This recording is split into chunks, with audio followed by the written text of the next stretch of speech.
Hi everyone, welcome to my YouTube channel How to Geek, where I provide you with daily tech tips and helpful guides.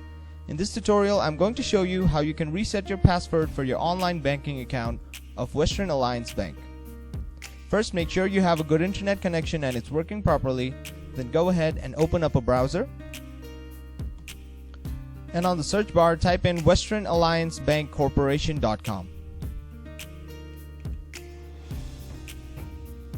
Now once you land on this page, hover your mouse over the option that says Online Banking, and then click on Western Alliance Bank.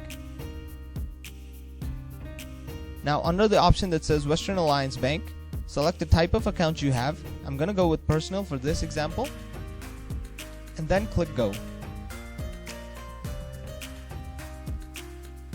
Now if you want to reset your password, here is a contact number you can call, and the customer service employee will guide you on how to reset your password for your online banking account. And that is it. Thank you very much for watching this video. Be sure to leave a like, share this video, and subscribe to our channel for more helpful guides just like this.